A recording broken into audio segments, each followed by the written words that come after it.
I would wash up in gas station bathrooms. No one knew that I was homeless. I was a minimalist, so I took, just the bare necessities with me. There were days where I had to make a decision.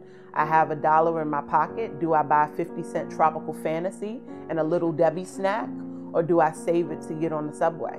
I found myself saying, I have to go into the shelter system because I couldn't sustain just washing up in gas station bathrooms anymore. My first shelter was Covenant House. I would walk to my job. A caseworker there helped me get a job at Foot Locker. I would walk there, and because you can't stay in Covenant House for too long after you max out to a certain age, I went to the women's shelter in Brooklyn on Saratoga, Help USA. I decided I needed to go to college. By this time, I'm 21. I enrolled myself into Mega Evers. I'm homeless, so I have no income. I went to Mega Evers for 2 years and dropped out. I found it challenging, and I wasn't mentally ready to handle that kind of setback. It was again another blow of, here we go with something that's challenging, and I don't want to face it right now. I have too much challenges of my own. I'm going home at night to sleep in a shelter. I always knew Renee is cut from a different cloth. Renee is going through something, but she's going to come out on top. And I didn't call my family for a year because I was embarrassed and I was ashamed. And so I applied for a federal government position. The position would have paid me $85,000 as an executive assistant. And they said, we love you, but you don't have a college degree, so we can't proceed any further with your resume and application. I don't feel defeated often, but I felt defeated then.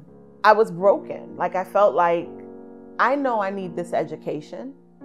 I know it's important for me to go to school. I have so many skills and I have over 20 years of work experience, but I'm never going to get past the threshold of that 50,000 and under bracket, no matter how good I am, without a piece of paper. So I literally took a whim and typed in tuition-free school, this doesn't exist, and University of the People comes up. And I'm looking like I'm being punked. This isn't real. It says, what do you mean tuition-free? It's impossible. So I go on University of People's website and I start looking. Oh, the website looks legit. I decided to send an email. And they were very responsive, and they said this isn't a scam. They told me that they were accredited. I did my due diligence in making sure that that accreditation was true.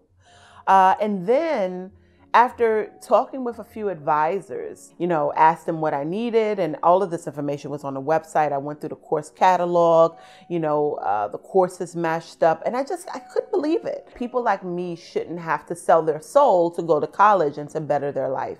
And so I made the decision to go ahead and apply, and I was accepted, actually. I got my acceptance letter on Thanksgiving Day, and I did my first term. I made the dean's list with a 3.83, and I am on my way to my business administration degree. And I will never be denied for a job or any opportunity in New York City or elsewhere again because of University of the People.